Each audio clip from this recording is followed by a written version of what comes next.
Ok, bonsoir, messieurs. Paracha Teruma. Paracha qui tombe en même temps cette année, en même temps que Rosh Chodesh Adar. Et ça tombe souvent autour de Purim, du mois de Hadar, bien sûr.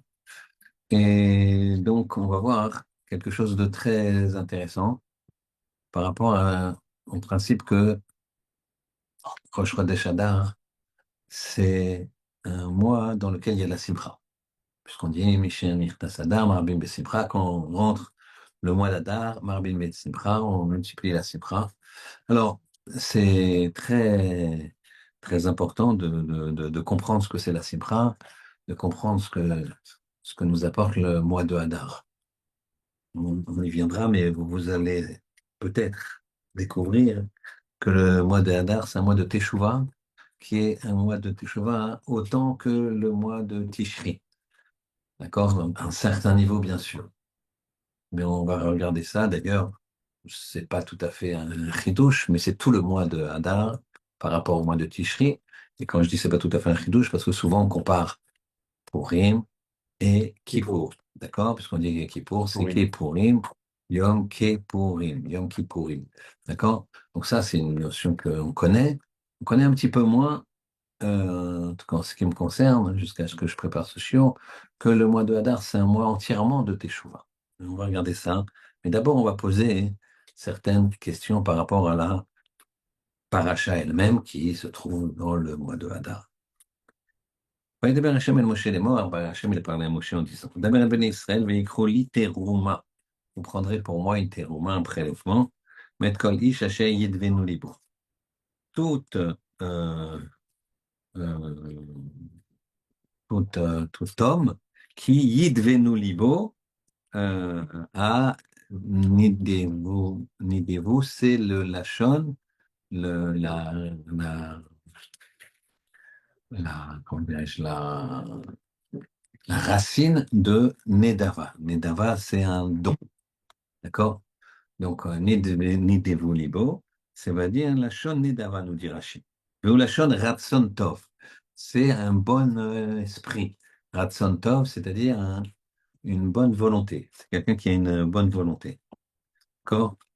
Pishint Belaz, dit Rashi, apparemment c'est présent. Présent comme un présent, comme un don, comme on donne un présent.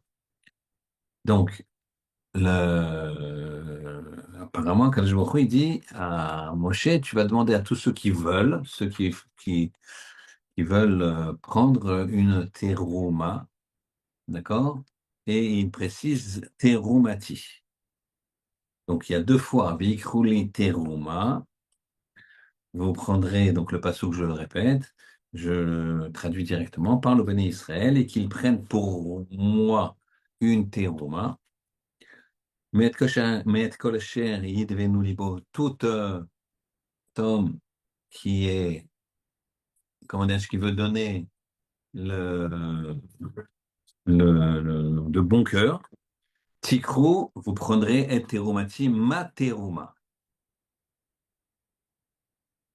Alors, on prend la terouma pour la donner à Hachem, veyikrou li terouma, et vous donnerez terumati. Donc, apparemment, je prends la terouma et je la donne à Kadosh Baruch Hu.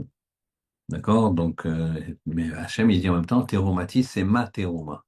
Donc, est-ce que c'est la terouma parce que tout appartient à Hachem, ou alors c'est la terouma d'Hachem parce que je lui ai donné? C'est quoi le sens? Alors, il y a une réponse qui est le fait que puisque tout appartient à Hachem, en fait, quand tu donnes quelque chose pour Hachem, et nous, on va regarder ça dans un autre aussi, dans un autre niveau, notre réponse. Très bien. Alors, donc, on va construire le Mishkan, c'est-à-dire le Beth Amikdash, tous les ingrédients pour construire le Beth Amikdash, tous les matériaux pour construire le Beth Amikdash du temps de Moshe, c'est-à-dire le Mishkan, c'est le temple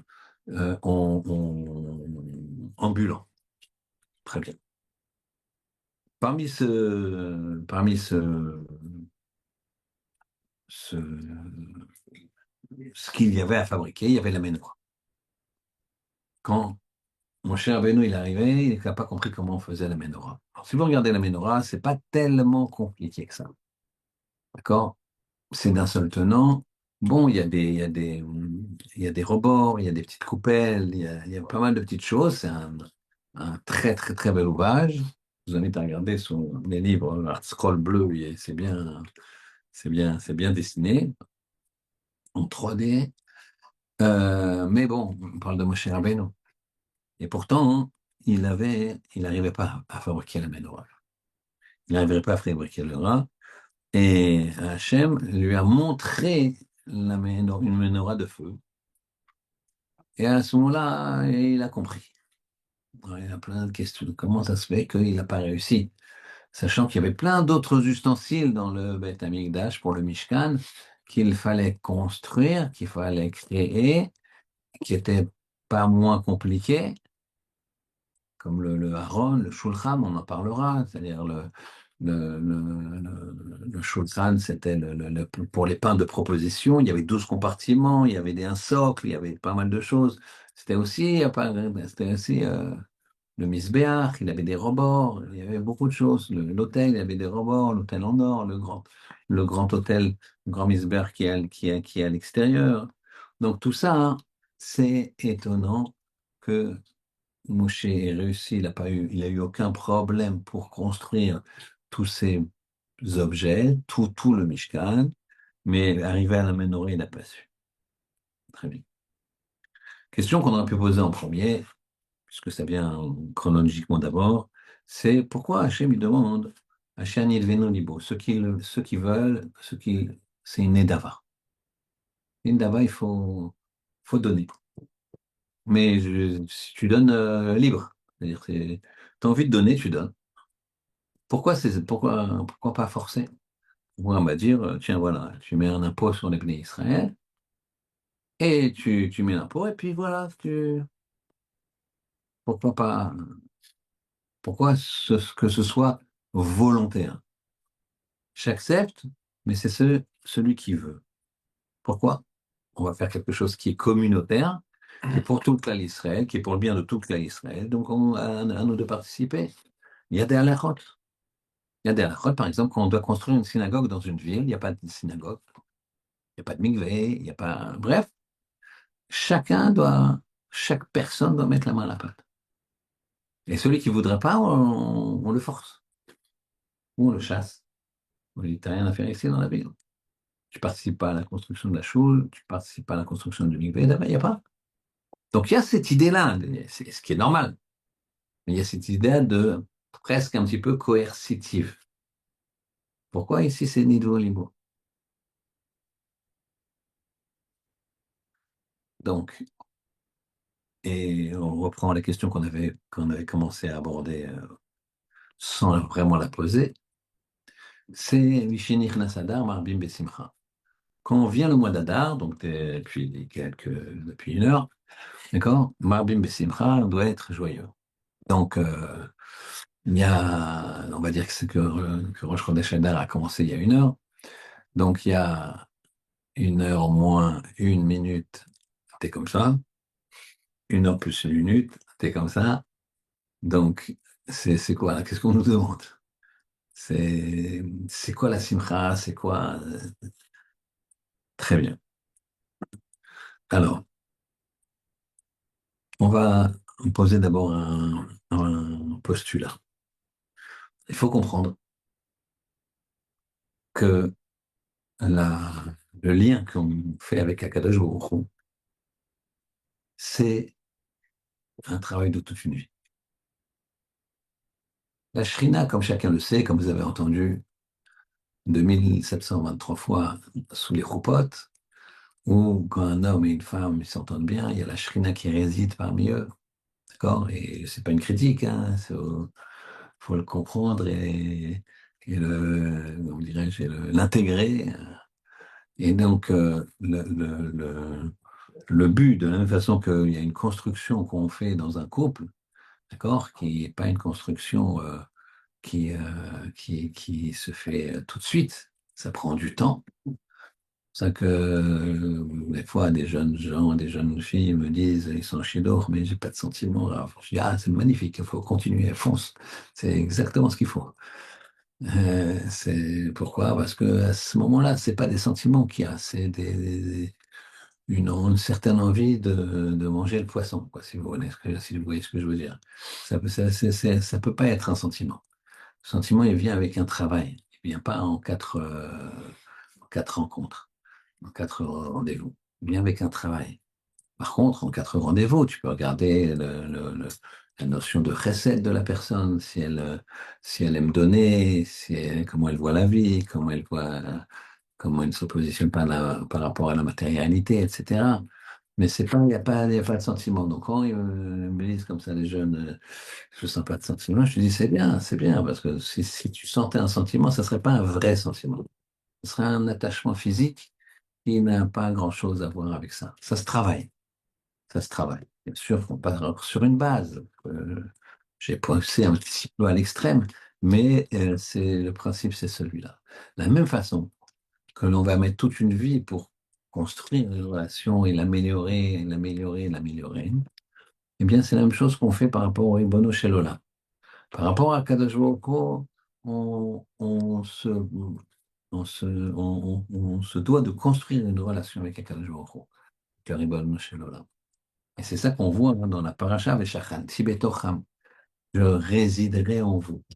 Encore une idée aussi, on va dire, très connue, mais qu'il faut intégrer, il faut assimiler. Veshachan Tibetocham, je résiderai en vous, c'est-à-dire qu'en fait, le but, c'est de faire une place pour Akadosh Baruch Hu, de faire une construction. Et c'est ça le Mishkan. Alors, on va commencer à répondre à la première question. Je rappelle les questions quand même. Première question, comment ça se fait que Moshe n'a pas pu fabriquer la menorah, sachant qu'il a fabriqué d'autres ustensiles euh, avec une complexité identique. Deuxième question. Pourquoi Kadosh Baruch Hu, il a dit que pour les matières premières, il voulait des gens qui le fassent volontairement, nés d'ava, présents, qui nous offrent quelque chose, comme le dit Rashi. Pourquoi il n'a pas demandé pourquoi il n'a pas donné une taxe, sans parler de taxe qui fait un petit peu péjoratif, mais chacun doit donner telle et telle somme. Troisièmement, Rosh Chodesh Adar Marbim Besimcha. La joie est multipliée. D'accord? Barbim, on multiplie la joie. On rentre dans un mois de joie. Qu'est-ce que ça, qu'est-ce que ça me fait ce mois de joie? Comment je peux, la joie, c'est quoi? Comment je peux appuyer sur un bouton? Alors, on va voir ça. Première question. Alors, cette question, on va aborder deux réponses. Une d'un Rav qui s'appelle Rav Dainer et une de Chafetz Chaim. Alors, le Chafetz Chaim dit la chose suivante. Qu'est-ce qu'il a dit Hachem à Moshe? Hachem lui construit un menorah. Moshe, il ne comprend pas. Il dit Hachem, je n'arrive pas à la construire. Je comprends pas. Alors, un jour, il lui a montré dans, dans, dans, dans, dans l'air, on va dire, il lui a montré une menorah en feu. Il lui a montré une menorah en feu. Et de cette menorah, il a compris comment ça fonctionnait. Rav Chaim, il va un petit peu plus loin. Il dit c'est pas qu'il a montré dans le feu. Il n'a pas dit ça comme ça. Il a dit, Hachem, il lui a dit, ça c'est le Midrash qui dit. Le Midrash il dit, Hachem lui a montré dans le ciel une menorah en feu, et il lui a dit, voilà, tu la vois maintenant, donc vas-y. Chavetz Chaim, il dit, c'était pas tout à fait comme ça que ça s'est passé, ou une autre version. Il lui a dit, fais un feu, un énorme feu, prends un bloc d'or et jette-le dedans. Et la menorah, elle s'est fait d'elle-même. Qu'est-ce que ça voulait dire? C'est-à-dire que Moshe Rabbeinu, il était il avait il avait du mal. Il avait du mal à comprendre comment, avec les épreuves qu'allait subir le Beth Amikdash, le Mishkan, eh bien, on pouvait euh, créer la menorah. Il a vu par Ruach HaKodesh que cette menorah, elle va être attrapée par Titus. Titus Aracha. D'accord, vous savez que les Romains, ils ont conquis Yerushalayim, ils ont détruit le temple de façon sauvage et dramatique. Et la menorah, elle était prise à Rome. D'ailleurs, on voit sur l'arc de Titus, à Rome, elle est dans l'espèce de plafond de l'arc de Titus. Elle est là-bas. Et là, on voit des prisonniers qui viennent, qui sont enchaînés, etc., etc. Il a vu ça, lui, Moshe. Et il a dit, mais je comprends pas. Pourquoi créer un, un luminaire qui finalement va finalement finir très très mal. Alors, et c'est très très d'actualité, Hachem, il va dire à Moshe, prends l'or de la menorah et jette-le dans le feu. Et la menorah, elle s'est fait d'elle-même. Il a voulu lui expliquer ceci. Il faut savoir que Moshe Rabbeinu, quand il a vu la première apparition, le premier dialogue entre Moshe et Hachem, c'était au buisson ardent. Au buisson ardent, Hachem il a dit, va libérer mon peuple. On aurait pensé que Moshe Rabbeinu, il fonce sur l'occasion d'aller libérer le clan d'Israël. Et pourtant, il va mettre 7 jours et 7 nuits de discussion avec Hachem. 7 nuits, il ne va pas vouloir. 7 nuits. Et au bout de 7 nuits de discussion, de âpres discussions, après lesquelles que je va même s'énerver, entre guillemets, bien sûr, Hachem ne s'énerve pas, mais comme ça nous dit le Midrash, il va lui dire, bon, parce que Moshe il dit, non, je veux pas vraiment, je veux pas y aller, je ne sais même pas parler, je bégaye. Il dit, c'est pas toi qui vas parler, ce sera Aaron. Il le disqualifie un petit peu. Parce que ce qui bégaye pas, il n'y a pas de problème. Hachem, c'est lui qui donne la parole aux gens, qui l'enlève, qui la remet. Donc, il lui a dit, et donc, c'était quoi cette discussion de 7 jours et 7 nuits? Pourquoi Moshe Rabbeinu, il n'existait pas par rapport au clan Israël. Il n'existait pas. Quand il n'existait pas, il considérait qu'il n'existait pas. Il existait. Je parle de comment il se considérait. J'existe pas. Il disait déjà pour parler, il n'a pas parlé de lui, il parlait de nous. Parlant de lui et d'Aaron, il disait même pas le Aleph de Anachnu. Anachnu, c'est nous sommes. Lui, il disait Nachnu, il enlevait le Aleph. Le Aleph, c'est je, c'est Ani, je. Donc, il disait Nachnuma, j'existe pas. Donc, qu'est-ce que c'est? Donc, pourquoi il ne va pas être délivré immédiatement le clan d'Israël? Il a besoin d'une discussion de 7 jours et de 7 nuits. Parce qu'en fait, il a demandé à Kadosh Baruch Hu, et Kadosh Baruch Hu lui a accordé le roi HaKodesh. Et il a vu le roi HaKodesh, l'Esprit Saint, il a vu ce qui arrivait au clan d'Israël. C'est-à-dire qu'il a vu toutes les persécutions, il a vu la Shoah, il a vu l'Inquisition, il a vu les Cosaques, il a vu le 7 octobre, il a vu les otages dans les tunnels, il a vu les Juifs brûlés pendant les croisades, il a vu tout ça. Il dit, Hachem, moi je ne veux pas les libérer pour ça. Et Kadosh Baruch Hu lui a dit, c'est justement ça qui va les préserver. Attention. Et c'est ça qu'il lui a fait, il nous dit le Chavetz Chaim. Il a dit, c'est dans la difficulté que tu existes. Et c'est pour ça qu'il lui a dit, prends, fais un feu, vas-y, fais un feu, jette l'or, jette de l'or et ça va se faire tout seul. Donc, dans le fait que l'or, il va brûler, eh ben, il s'est élevé. C'est ça qui lui explique. C'est pour ça que Moshe, il savait le faire, mais il ne comprenait pas comment pour le faire.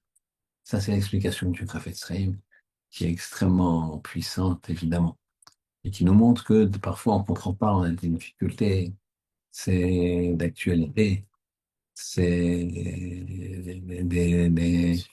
des des femmes, des enfants, des choses comme ça qu'on vit dans notre maison, dans notre chair. Mais ça nous donne une, comment dirais-je, une lueur d'espoir, hein, plus qu'une lueur d'espoir, hein. Et on sait que la finalité, c'est dans l'adversité, dans la difficulté, bien que le peuple Israël, de façon globale, il s'élève et se renforce. Le Rav Diner, il dit autre chose. Il dit, Moshe il ne comprenait pas. Il a dit, à Kadosh Baruch Hu, il a dit, fais le, fais le, donc avant de reprendre Rav Diner, je vais réexpliquer un petit peu pour comprendre. Chafetz Chaim, il a expliqué pourquoi Moshe n'a pas su fabriquer la menorah, encore pour que ce soit clair, parce qu'il y avait beaucoup d'idées dans le chiot, pourquoi il n'a pas su la fabriquer. D'accord? Parce que Kadosh Baruch Hu, parce qu'il a vu que la menorah, à travers la menorah par Ruach Kodesh, il a vu tous les malheurs du clan d'Israël. Et donc il s'est dit, pourquoi hein, je vais fabriquer quelque chose qui va, que l'adversité, que la difficulté va être autour de cette menorah. D'accord? Qui va finir à Rome et avec tous les malheurs qui s'ensuivent. Ça, c'est la question. Donc c'est ça qu'il dit le Chavetz Israël. C'est pour ça qu'il n'a pas voulu, Moshe Rabbeinu, il n'a pas compris pourquoi on ferait la menorah, pourquoi on fait la menorah. C'est pas qu'il voulait pas la faire, chas v'shalom, mais c'est qu'il n'a pas compris, donc il n'a pas su la faire. Il a dit à beaucoup, c'est, c'est, c'est, c'est un objet destiné à éclairer et pourtant il va être sujet à des épreuves terribles. Alors, à ce moment-là, Kadosh qu'est-ce qu'il a fait? Il lui a dit allume un feu et jette l'or dedans. Et le fait qu'il ait allumé le feu, il a jeté l'or dedans. Alors, ça s'est monté d'elle-même. Et en fait, dans l'épreuve du feu, puisque ça brûle, hein, ben finalement, c'est là où il y a eu la, la meilleure des réalisations. Et donc, c'est ça qu'il lui dit. Il lui dit, même si la menorah, finalement, toi, tu vois des épreuves et tu vois qu'elle aura un certain destin, mais en finalité, elle va revenir au troisième temple. Eh bien, malgré ça, sache que c'est dans l'adversité, c'est dans l'effort que le peuple juif, il se renforce et il grandit. Donc ça, c'était le Chavetz Chaim. Rav Diner, il a dit quelque chose, c'est pas complémentaire, mais disons que ça ne contredit pas. Il ne comprenait pas pourquoi c'était en or. Dire que les autres objets soient en or, il voulait bien. Mais que la menorah, elle est censée éclairer. Éclairer, ce qui éclaire, c'est la Torah. C'est les préceptes. C'est la spiritualité. Il a donc dit à Hachem, je ne comprends pas. L'or, c'est du matériel. L'or, c'est matériel. Jusqu'à une certaine période de l'humanité, l'or, c'était ce qu'on recherchait. Tout le monde recherchait. Les conquistadors, ils ont détruit presque un continent pour trouver de l'or. Des Aztèques, des Incas, des alchimistes, etc. Tout ce qu'on cherche avec l'or. D'ailleurs, c'est possible que s'il y a une grande crise et tout, les billets ne vaudront rien. L'or, ça sera toujours un métal précieux. Il n'y a pas si longtemps, il y a une quinzaine d'années, en 2007, il me semble, il y a eu une crise financière et les gens, ils prenaient toute leur liquidité, ils achetaient des lingots d'or. Donc, c'est la matérialité, c'est l'exemple même de la matérialité.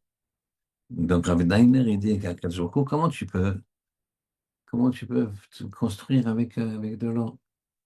Construire la spiritualité avec de l'or. La menorah, c'est la lumière, c'est la Torah, Aura, et tu prends de l'or pour diffuser la lumière. Pas du tout. Ça va pas du tout, ça. Alors, qu'est-ce qu'il a dit? Pareil, la même réponse, c'est évidemment la même. Il lui a dit, vas-y, jette-la dans le feu. Prends de l'or, jette-le dans le feu. La même chose. Et c'est quel rapport? Alors, il a dit Hachem, il lui a dit à Moshe, il lui a dit, regarde, tu vois que le feu, quoi? Le feu, c'est deux optiques. Ou ça brûle, ou ça réchauffe. Ou ça brûle, ou ça réchauffe. Ou ça détruit, ou ça construit. Il va faire fondre des métaux pour en faire des socles, des piliers en fer pour construire une maison ou je ne sais pas quoi. Donc ça, c'est la construction. Tu vas te réchauffer. Imaginez, nous, on a le chauffage, l'électricité, mais imaginez sans ça, c'était compliqué. Les gens, à l'époque, ils avaient du feu, ils avaient besoin de feu pour se réchauffer, pour cuire, pour manger. Ou alors, ça brûle. Ou alors, ça fait de la fumée, ça étouffe. Donc, il y a les deux. Et il a dit à moi, cher Benoît, tu vois, l'or, c'est pareil. L'or, il y a les deux principes. L'or, ou ça construit, ou ça détruit. C'est vrai. L'or, si c'est spirituel, alors c'est bien. Il y a un côté spirituel dans l'or. C'est un moyen. Si c'est que matériel, alors que là, tu as raison, mon cher Benoît. C'est pour ça qu'il l'a mis, il a dessiné, il lui a dit jeter l'or dans le feu, et c'est pour ça qu'il lui a montré une menorah en feu. Pour lui dire, c'est la même chose. Sachez que chaque événement, comme chaque trait de caractère, comme chaque situation, eh ben, ça peut tirer la personne dans un endroit ou dans un autre. C'est-à-dire que tu peux, quelqu'un qui va gagner sa vie de façon très large, eh ben, il peut s'en servir d'une façon ou d'une autre. D'accord? C'est comme parler. Avec des mots, tu peux construire. Avec des mots, tu peux détruire. Les mots, c'est comme une pierre. Ou ça construit ou ça détruit. La pierre, si tu la lances sur la tête de ton copain, eh ben, ça fait ce que ça doit faire. Mais avec cette même pierre, tu peux construire une maison. Tu peux bâtir un Beth Midrash. Donc, c'est ça qu'il lui expliquait à Kadosh Baruch Hu, à Moshe Rabbeinu. Il lui a dit, regarde, le feu, l'or, c'est comme le feu. C'est pas forcément négatif. C'est aussi très positif. Et c'est pour ça que Moshe, là, il a compris, entre guillemets, et c'est comme ça qu'il a construit. On a répondu de deux façons différentes sur le fait que de savoir pour comment ça se fait que Moshe n'a pas su fabriquer la menorah. On a demandé pourquoi hein, il y a marqué Nediv Libo. Pourquoi on va donner Nediv Libo? Ce sont des gens qui sont généreux. C'est leur cœur qui porte à donner de l'argent, des matières premières, pour construire le Mishkan. Pourquoi on n'a pas mis, Hachem, il a pas mis un impôt ou quelque chose? Pas grave, chacun y met. Alors en fait, pour ça, on va raconter une histoire. Il y avait à Brisk, c'est une ville de Torah, le Rav de Brisk. On lui a dit, voilà, il y a un problème sur, sur un shochet, que la, un shochet, c'est quelqu'un qui fait la shrita, qui fait l'égorgement. Un, un shochet, celui qui égorge les bêtes. Il faut des gens qui ont une grande hirat shamaïm, des gens qui... Et il a dit, ils lui ont dit, faut le destituer. Alors, le Rav de Brisk, il a fait savoir qu'il convoquait les shoftim de la ville. Et apparemment, le shamash il s'est trompé. Alors évidemment, il ne convoquait pas les autres shoftim. Il ne voulait pas convoquer cet homme-là. Il voulait convoquer les autres shoftim pour analyser si vraiment ce shochet, il se conduisait comme il faut ou pas. Ce n'est pas une histoire de shrita, C'était pas dans son travail de shochet qu'il y avait un problème, c'était dans son comportement. L'histoire ne dit pas quel type de comportement il avait, mais il avait un comportement qui n'était pas adéquat avec ce qu'une ville, on va dire, de stricte observance religieuse, exige pour un shochet. Ce n'est pas seulement qu'il abatte bien la bête, c'est qu'il ait aussi une situation de vie, une forme de vie qui soit exemplaire. Alors, le Gabay, il a, il a, il a, il a invité tous les shortim, puisque l'ordre du jour n'avait pas été communiqué. Lui, il a voulu, quand on lui a demandé, quand il a eu plusieurs plaintes, il me dit, bon, je vais me renseigner, donc je vais convoquer ses collègues à lui. Mais le Gabay, il n'a pas compris. Alors voilà que c'était une réunion avec tous les shortim, ils arrivent, et puis voilà que au milieu, il y a la personne en question. La personne en question dont il fallait discuter si c'était quelqu'un de apte ou pas apte. Alors c'était compliqué parce qu'il y avait beaucoup de monde. Et voilà que le Rav, il, euh, le Rav, il se tait, dit rien. Silence radio comme ça, il préside. Il arrive quand il le voit, donc quand il s'assoit, il voit la personne en question, et il dit rien. Les minutes, elles passent,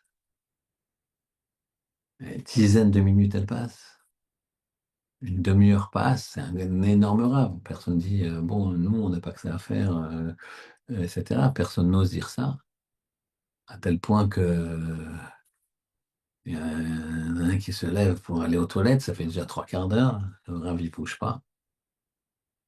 Puis il y a une heure, il y en a un autre qui se lève, et finalement, ils comprennent que le rave, il va pas prendre la parole. Et puis finalement, les gens se lèvent doucement en saluant le rave, silencieusement, et tout le monde part. Les gens viennent voir le rave, enfin les Gabaïm, ils viennent voir le rave. Ils disent, qu'est-ce qui se passe? Qu'est-ce qui se passe? Rav, bon, il était là, mais bon, c'est... Il dit non, on peut jamais avancer au dépend d'une personne. On peut jamais avancer, on peut pas marcher sur l'autre. La fin ne justifie pas les moyens. Jamais. La fin ne justifie pas les moyens. Alors, bien sûr, cette réunion, elle a eu lieu plus tard, en bonne et due forme. Et l'histoire précise que ce Shochet, il a pas exercé, il a pu exercer, il est parti de la ville. Mais il n'a pas été humilié comme il aurait été humilié si on le fait son procès devant lui. Donc c'est ça le principe. C'est que la fin ne justifie pas les moyens. Jamais, jamais, jamais. C'est pour ça que Joe, il n'a pas dit, moi je vais construire une maison et je vais imposer aux autres. Donc il y en a qui vont donner un contre-cœur. Il dit non, la fin ne justifie pas les moyens. Il voulait montrer à Moshe Rabbeinu et nous montrer que lorsque tu fais une mitzvah, tu ne dois pas le faire sur le dos de l'autre. La, le Maguide de Dovnou, il raconte l'histoire suivante. Une fois, c'était une personne qui est un monsieur riche, qui habite, qui va marier sa fille. Et il a deux fils qui habitent loin. Et il, il dit, et donc les préparatifs du mariage sont là. Et il envoie de l'argent. Alors, il y avait deux fils et une fille. La fille, elle se marie dans une ville, là où le père habite, bien sûr, parce qu'elle n'était pas mariée. Et les deux fils, ils habitent dans une autre ville assez loin, hein, en Russie. Et il y en a un qui est riche et un qui est pauvre. Le père, il envoie une somme aux riches et il lui dit, fais en sorte que je sois honoré fait en sorte que je sois honoré par par des beaux vêtements pour toute la famille, afin que ce soit le kavod de ta sœur et mon kavod, qu'il n'y ait pas un enfant qui soit en haillon. Il lui donne une bonne somme, il donne aux riches. Et il lui dit, non, pardon, il lui donne pas la somme, il lui dit, il lui écrit une lettre, il lui dit, achète, sois large et je te rembourserai. Et donc, le riche, il achète pour lui, mais il n'achète pas pour son frère. Le père, il lui dit, il faut que je sois honoré. Tu ne peux pas être honoré si toi, t'es en Christian d'or ou je ne sais pas quoi, et ton frère, il est en haillon. Et pourtant, c'est ce qui se passe. Vient le mariage, le père, il voit les deux fils, un qui est vraiment, toute la famille sont avec des vêtements princiers, et l'autre avec des vêtements rapiécés en haillons. Finalement, il lui dit, il y a le mariage se passe, tout va très bien. Le père, il est un peu gêné, un peu humilié de voir que un de ses fils est né en haillons, alors que toute la famille est dans des tenues princières. Et finalement, après le mariage, le lendemain, le frère riche, il va voir son père et il lui dit, bon, papa, j'ai dépensé tant et tant d'argent, donc merci de me rembourser, comme tu l'as dit. J'ai acheté ça, il lui montre, regarde, je t'ai fait honneur. Et le père lui dit, tu m'as pas fait honneur, tu as fait honneur à toi-même. Si tu m'avais fait honneur, tu serais occupé de ton frère. Voici. Donc en fait, ce que tu as fait, tu l'as donné pour toi. Tu ne l'as pas donné pour mon kavod.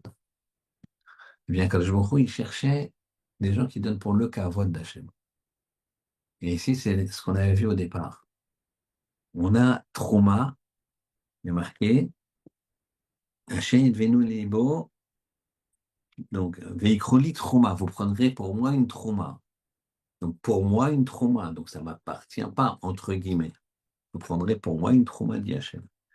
Et ensuite, il y a marqué, Tikro et Terumati. Prenez ma Trouma.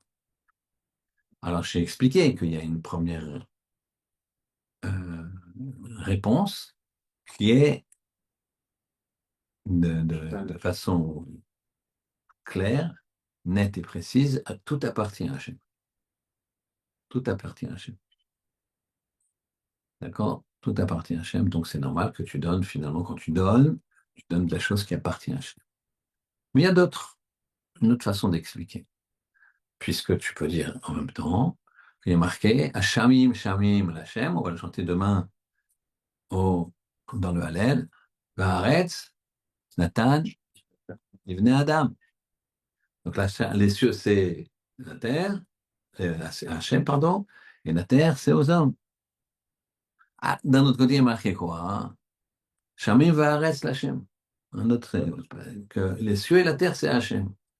Alors, les cieux, ils sont Hachem, la terre, elle est Hachem, les cieux, ils sont Hachem. Ça, de toute façon, essaye d'aller là-haut, tu verras, tu auras un problème. D'accord? On a vu dans la Gemara Chagiga la distance qu'il y avait pour aller déjà jusqu'au trône céleste. Et au-dessus du trône céleste, il y a Hachem. La distance, c'est quoi? Rapidement, puisqu'on est là, c'est, vous avez la terre et vous avez 7 cieux au-dessus. Et entre chaque cieux, il y a 500 années de marche. Et l'épaisseur de chaque cieux fait 500 années de marche. Donc, si tu veux, pour aller au deuxième ciel, il faut marcher 500 années. Après, pour traverser le deuxième ciel, il faut marcher 500 années. Et tu arrives au sommet du deuxième ciel. Maintenant, pour arriver au troisième ciel, 500 années. Donc, pour être déjà au septième ciel, c'est 7000 années. On est d'accord? 35. Plus les 500 d'espace. Ah, 500 d'espace, plus 500 de... je suis aussi. Donc, ça fait 7 fois 1000. Ça fait 1000 puisque j'ai l'épaisseur du ciel et la distance entre un ciel et un autre. C'est-à-dire le haut du ciel avec le bas du ciel, il y a 500. D'accord? Le bas du ciel suivant. Donc ça fait 7000. Après, la Gemara là-bas, elle nous dit qu'il y a les Chayot à Kodesh. Vous savez ce qu'on fait? Vea Ophani, Vechayot HaKodesh. Donc c'est Ophani, les offenses, c'est des anges. Chayot HaKodesh, c'est des anges aussi très grands. Non, Ophani, ils sont plus grands. Et donc les pieds des Chayot HaKodesh, la Gemara là-bas, elle nous dit Kenegat Kulam. C'est la totalité de ce qu'on a fait traverser. Donc ça fait 7000. Donc ça fait, on est à 14 000. Après, les chevilles, Kenneget Kulam. Donc, on est à 28 000 années de marche. Après, on a les rotules, Kenneget Kulam, 56. Après, la hanche, Kenneget Kulam. Le buste, Kenneget Kulam. Le cou, Kenneget Kulam. Le visage, Kenneget Kulam. Les cornes, Kenneget Kulam. Etc. On arrive à plusieurs millions d'années de marche. D'accord? Jusqu'au Kisei Hakavod. Et puis après, c'est marqué que Akadosh Baruch Hu, il est au-dessus. D'accord? Donc, les cieux, c'est au bon Dieu. D'accord? Ça, il n'y a pas de, il y a pas de, il y a pas de chez là. Mais une fois, on nous dit dans le Passouk, Va'aretz Natanif de Adam, la terre, il l'a donnée aux hommes. Et une fois, on est dit dans le Passouk, Hashamayim Va'aretz Umloa, les cieux et la terre et tout ce qui le contient, tout ce qui est contenu, eh bien, c'est Hachem. Alors, c'est quoi? Première réponse, Kan lifna bracha, kan leachar bracha. Quand je regarde ce verre d'eau, il est au bon Dieu, et quand je fais la bracha, il est à moi. D'accord? Là,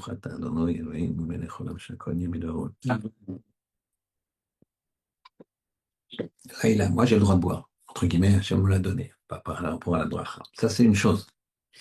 Il y a une autre chose ici, dans ce qu'on va expliquer pour Terumati. On a dit comme ça, prends ma trouma, et finalement, ça sera Terumati. Vous prendrez ma terouma. En fait, quand je vois il a besoin qu'on mette notre cœur, parce que ainsi, c'est pour ça d'ailleurs que les gens ils disent tu donnes de bon cœur, tu donnes pas de bon cœur. Ça vient de là.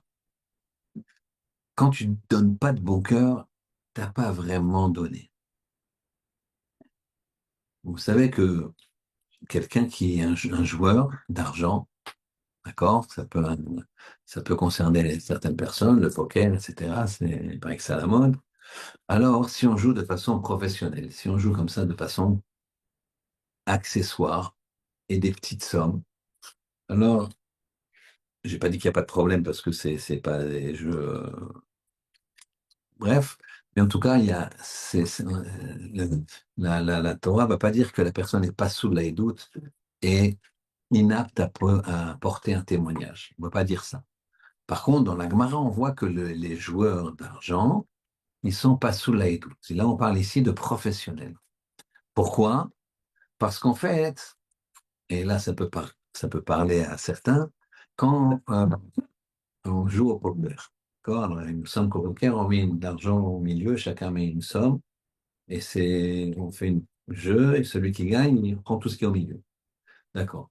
Donc, quelqu'un qui joue et qui perd, est-ce qu'il donne cet argent de bon cœur?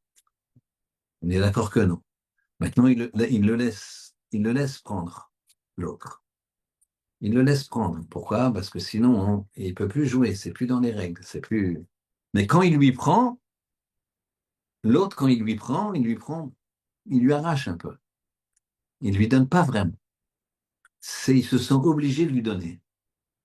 Vous comprenez mon raisonnement? Ils se sont obligés de lui donner. Et puisqu'ils se sont obligés de lui donner, ça s'apparente à un vol. Puisque tu as forcé la personne. C'est comme une vente forcée. Faire très attention à ça. Une vente forcée, tu mets la pression, la pression, la pression. Finalement, c'est pas, il faut faire très attention. Donc c'est pour ça que le joueur professionnel, eh bien, c'est quelqu'un qui gagne sa vie contre l'autre. D'accord? OK? Alors après, les gens m'ont posé la question, est-ce que le casino, est-ce que le loto, etc. Alors là, c'est différent, parce que là, Eux, ils veulent que tu gagnes de l'argent. Pourquoi? Parce que c'est en gagnant de l'argent que tu vas revenir et que tu vas dire aux gens, j'ai gagné de l'argent, etc. J'ai gagné au loto. Donc eux, ils veulent qu'il y ait un gagnant. Vous comprenez ce que je veux dire? Il n'y a pas de... Ils veulent qu'à un moment que l'argent, qu'une petite partie de l'argent y parte. Vous comprenez ce que je veux dire? Mais là, quand c'est une entité humaine, la moindre des sommes, il ne veut pas. Et donc, c'est pour ça que la personne n'est pas saoulée et tout. Mais ici, c'est pareil. Ça ne sera pas la trauma d'Hachem si tu ne l'as pas donné de ton cœur. Donc, c'est sûr que tout appartient à Hachem. Mais maintenant, Hachem, il t'a fait un don, il t'a fait un cadeau. Ça s'appelle les moyens. Dans ces moyens, qu'est-ce que tu en fais? Alors maintenant, qu'est-ce qu'on en fait, nous, rabotailles? Comment on peut appliquer ça de nos jours? Alors, c'est très simple. Il faut savoir que les moyens qu'on a dans la poche, quel que soit le- la puissance financière d'une personne, eh bien, c'est un dépôt. C'est un dépôt. Cet argent, hein, il est dans ta main un certain nombre de temps. Il est dans ta main un certain nombre de temps. Il est dans ta main au maximum 120 ans, quoi. Si tu veux le garder, tu veux le garder. Mais un jour, ça passe. Obligé que ça passe. Ce n'est qu'un dépôt. Qu'est-ce que tu fais de ce dépôt? Est-ce que ce dépôt, finalement, tu vas le donner généreusement ou tu vas l'emporter avec toi? Et tu l'emporteras pas avec toi. Il ira aux impôts, il ira aux enfants. C'est bien qu'il y ait les autres moyens, il n'y a pas de problème. Mais c'est pas toi. C'est pas toi. Donc, tu n'as pas fait en sorte que ce soit la terouma d'Hachem. La terouma d'Hachem, c'est quelque chose que je prends et que je donne à Hachem. Les seules choses qui nous appartiennent vraiment, c'est les mitzvot. Ça, c'est les seules choses qui nous appartiennent vraiment. Le reste, ça ne nous appartient pas. Monsieur, j'ai cet appartement-là, un Natania, un Jean Lépin, je ne vise pas les Tunisiens, messieurs, ne me regardez pas comme ça, je suis dans un collège de Tunisiens, tout va bien, d'accord? Donc, non, non, ça ne t'appartient pas. Là, pour l'instant, tu l'as et tu peux en jouer, tu peux t'en servir, mais c'est le compte à rebours, il a commencé. L'argent que tu as dans la poche, le compte à rebours, il a commencé. Il va partir. Par contre, si tu l'as donné, tu as donné à des pauvres, tu as donné à des institutions, tu as acheté, entre guillemets, tu t'en es servi de ce moyen pour une mitzvah, la mitzvah, elle est là. Ça y est, tu peux rien faire. Personne ne peut me l'enlever. Tous les Loaléno, tous les voyous du monde, ils peuvent venir et se faire. C'est à moi. C'est les choses que tout ce que tu as donné, c'est à toi. Et ce que tu as dans la poche, c'est le contraire de ce qu'on pense. Ce que tu as dans la poche, c'est pas à toi. Et ce que tu as donné, c'est à toi. Donc c'est ça le principe. C'est ça le principe. Pour ça qu'un jour, il dit, tu veux que ce soit ma teruma. C'est veut dire quoi la terumati, la teruma d'Hachem? Quand tu le donnes à Hachem, tu passes dans un système éternel qui s'appelle la mitzvah. La teruma d'Hachem, ça veut dire quoi? La terumati. Quel rapport on a avec Hachem? On vient de voir qu'il y a dizaines de millions d'années de marche pour atteindre le Kisei Hakavod. Et Hachem, il est au-dessus et on ne quantifie pas parce que c'est inquantifiable. Et donc, théromatie, c'est ma théroin. Comment tu t'associes avec le bon Dieu là? Eh bien, quand tu donnes, quand tu as pris et que tu as donné. C'est ça le principe de la théromatie. Quand tu donnes, tu te donnes. C'est à toi que tu donnes. Il y a marqué comme ça hein, que quelque chose d'extraordinaire. C'est pas la paracha de cette semaine. Mais faut que vous imaginiez un petit peu ce que c'est le fait de donner. Le fait de donner, guide Libo. C'est marqué comme ça hein, que un moment, le lépreux, il devra se raser entièrement. Entièrement, les sourcils, tout ça, il devra se enlever tous les poils pour le système de purification. Et il y a marqué Vegachalatam, Il y a un mot, Gechalatam, si ma mémoire est bonne, ou Tiglachat, et le milieu de ce mot, c'est un gimel. Tiglachat, d'accord, se raser, d'accord, et le gimel. Le gimel, il est grand dans la Torah. Le gimel, il est plus grand que les autres lettres. Il est écrit en plus gros. Il n'est pas au même niveau que les autres lettres. Il est écrit gros. Et Gaon de Vilna, extraordinaire, avant l'ordinateur et tout, il dit, ce gimel, c'est pile la moitié des lettres de la Torah. Imaginez qu'il y ait 100 lettres dans la Torah, c'est la cinquantième. Vous êtes d'accord? C'est pile celle du milieu. En nombre de lettres, c'est pile le milieu de la Torah. Gaon de Vilna, il explique, c'est quoi le gimel? C'est Gimilot Chassadim. Gimilot Chassadim, c'est faire le bien aux autres. Pas forcément qu'avec son argent. D'accord? Aider l'autre, sourire à l'autre, écouter et être une oreille, être une épaule. Le Gimel, Gimilot Chassadim, c'est le milieu de la Torah. Pour te dire, c'est la base. À droite, à gauche, c'est la base. Torah avec Gimilot Chassadim. Torah et la Gimilot Chassadim, c'est ensemble. Je ne peux pas dissocier. Ça, c'est Gimilot Chassadim. Pour ça que Kakajoukou dit, tu veux être associé avec moi. Tu veux me donner un cadeau, tu veux me donner une terouma, alors que ton cœur, il comprenne que c'est ça qu'il faut faire, que c'est avec le cœur qu'il faut donner, que tu gagnes tout à donner, que quand tu donnes, tu te donnes. C'est à toi que tu donnes. C'est pas au pauvre qui est là-bas, c'est pas à l'Ishima qui est là-bas, c'est pas à l'enfant malade qui est là-bas, c'est pas à la veuve qui est là-bas, c'est pas à l'orphelin, c'est pas à ça. Quand tu achètes des tefilines pour un enfant qui n'a pas les moyens, c'est pas à lui que tu as donné, c'est à toi que tu as donné. Tu t'as acheté une éternité.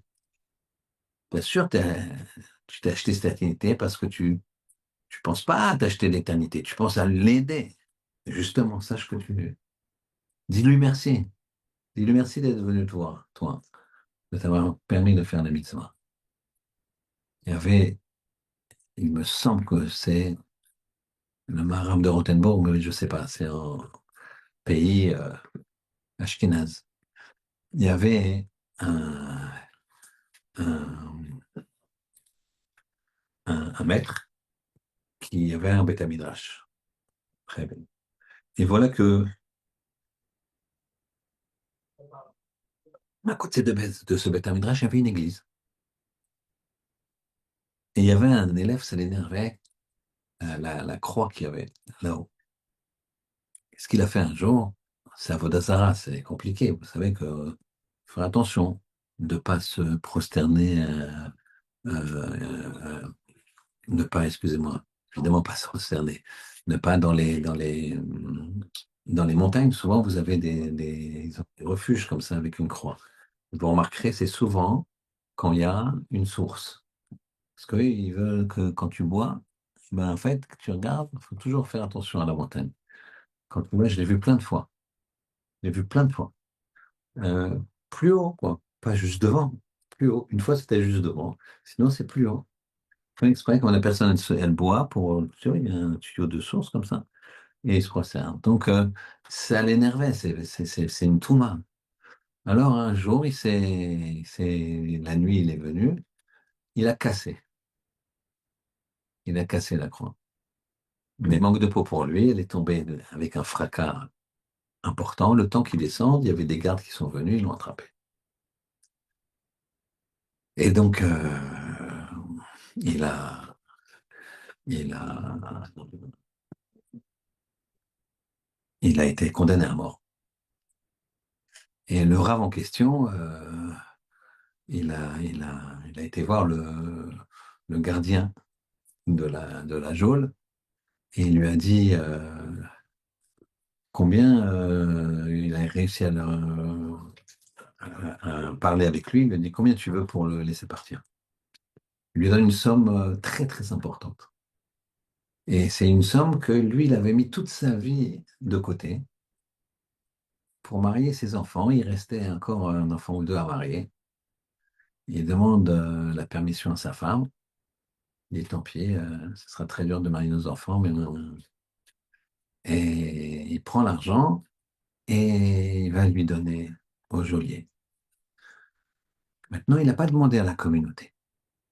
Il n'a pas demandé à la communauté. Alors, il donne l'argent au geôlier, ça se passe bien, le geôlier il fait échapper. Et quelques jours plus tard, pleine nuit, le geôlier, on frappe à la porte du Rav, il est en train d'étudier, il a un peu peur. Dans ces moments-là et dans ces villes-là, quand on frappe à 3 heures du matin, lui, il était en train d'étudier, il n'était pas en train de dormir, mais bon, et il voit que c'est le geôlier qui arrive. À la pointe des pieds comme ça, il se cache, il arrive avec deux grands sacs de pièces d'or. Et il lui dit, regarde, je sens qu'il y a une enquête pour savoir ce qui s'est passé. Alors voilà, moi je sais que tu es quelqu'un d'honnête. Ça, c'est l'argent que tu m'as donné, qui m'appartient. Et ça, c'est mon argent. Donc voilà, je te donne, je te demande de le garder, de garder mon argent et ton argent. Voilà. Et moi, je vais essayer de voir comment en sortir, mais au moins, comme ça, s'ils fouillent ma maison, s'ils fouillent ça, j'ai pas d'argent. Donc, je protège mon patrimoine.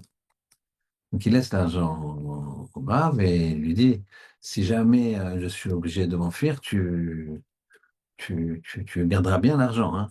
Il dit, bien sûr, et l'argent que je t'ai donné, et l'argent, bien sûr. Et ensuite, il lui dit, si jamais il m'arrive quelque chose, bien sûr, tu peux tout garder. Et il apprend que quelques temps plus tard, ils ont attrapé ce bourreau, ils l'ont démasqué, ils l'ont tué. Et donc le Rav, il a hérité de tout cet argent, et là, il s'est mis à pleurer. Il a dit à sa femme, tu vois, on m'a pas, on m'a pas agréé ce que j'ai fait. Nous, on dirait, ouais, t'as vu, tac, tac, c'est l'embellie, elle est belle, Hachem, c'est sympa, merci. Lui, il s'est mis à pleurer, il a dit à sa femme, tu sais pourquoi? Hachem, pourquoi je pleure? Parce que Hachem, il m'a payé tout de suite. Ma mitzvah, il me l'a payé.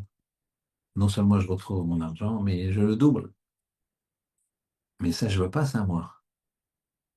Je veux là-haut. C'est-à-dire que le bon Dieu m'a dit, ah, t'as joué solo, t'as pas appelé la communauté pour te... Vous rendez compte ce que c'est? C'est que tu aurais dû faire participer. Donc, t'as été égoïste. T'es égoïste, alors je te rends. Tu as fait une mitzvah exceptionnelle. Tu as pris ton argent pour sauver quelqu'un, tu as sauvé une vie, aucun problème. Donc là, tu n'as plus de problème jusqu'à la fin de ta vie. Tes enfants qui restent à marier, tu peux les marier largement, etc. Il y a plus. Mais, mitzvah terminée. Et ce que je veux dire, lui, il a pleuré. Nous, on aurait dit, c'est magnifique. Mais lui, il a compris ce que c'est. Eh bien, c'est ça, Terumati Rabotai. On avait dit tout à l'heure, Rosh Chodesh Adar. Alors, regardez, puisqu'on parlait des Tunisiens, on va continuer. Vous savez que le poisson, c'est c'est important, quoi. La dame croûte, etc., c'est pas rien. Chez les Tunisiens, non, c'est pas courant. Quel gêne, ça.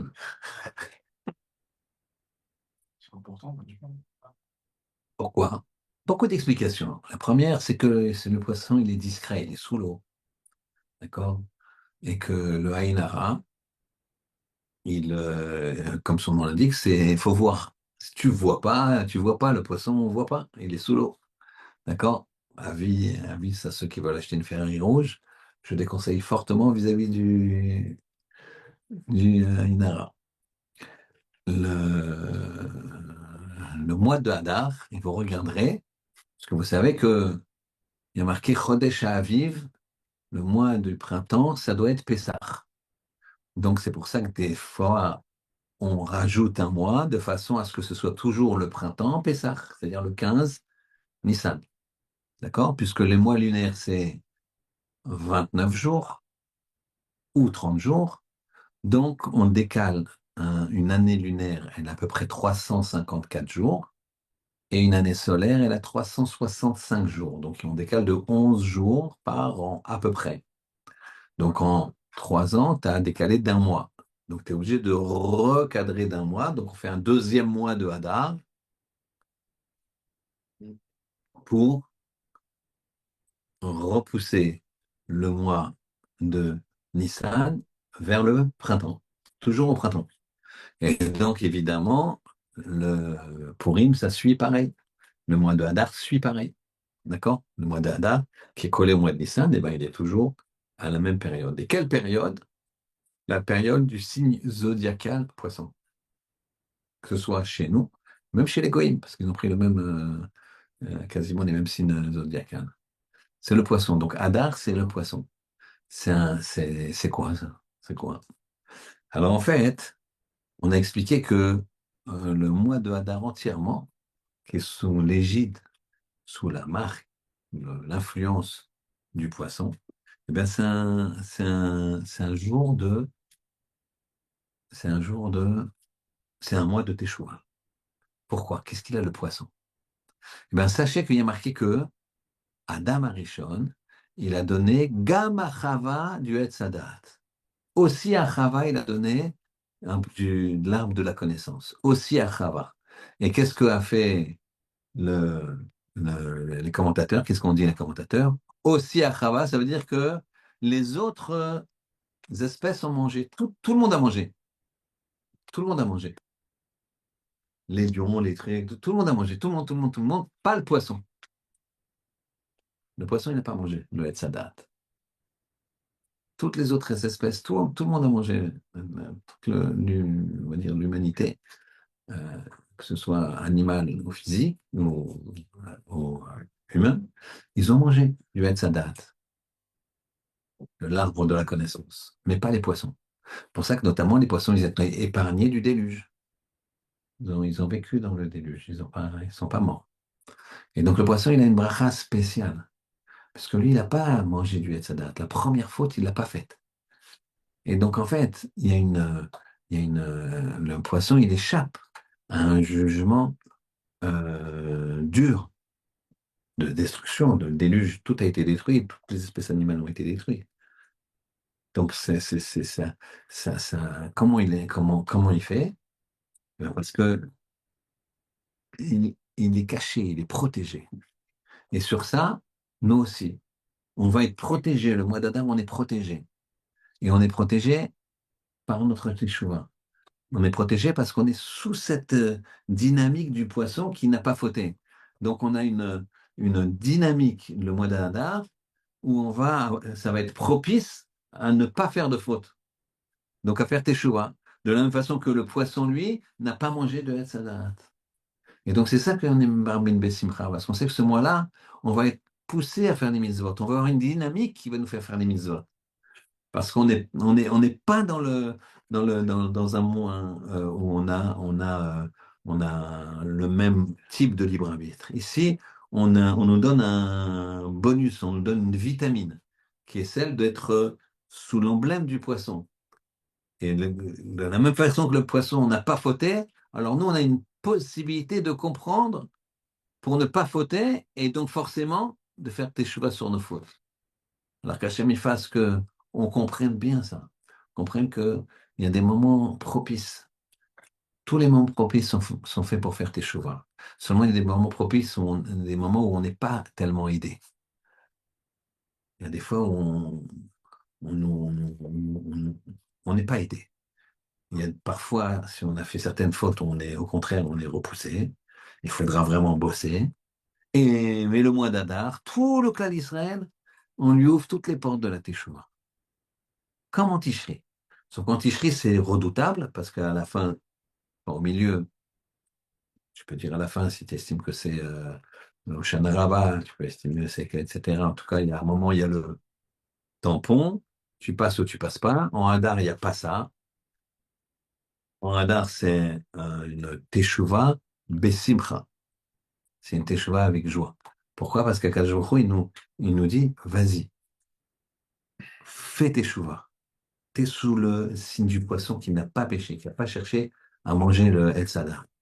Et donc ça, c'est comme ça qu'on se rapproche de lui. Rappelez-vous au début du shiur, ce qu'on a dit, c'est que le but d'un homme, c'est d'avoir une relation, une intimité, une proximité avec Akadosh Baruch Hu. Et ça, c'est un travail de toute une vie. Alors quand on arrive dans un mois comme ça, où c'est un mois où Akadosh Baruch Hu, il nous dit, je vais vous donner des possibilités, des capacités et des vitamines, entre guillemets. Vous êtes sous le signe du poisson qui n'a pas fauté. Et donc, vous allez avoir des capacités supplémentaires pour ne pas fauter et faire tes choix. Alors, c'est comme ça qu'on sera Simcha Shabbat Shalom. חזק וברוך, שבת שלום. ישועה.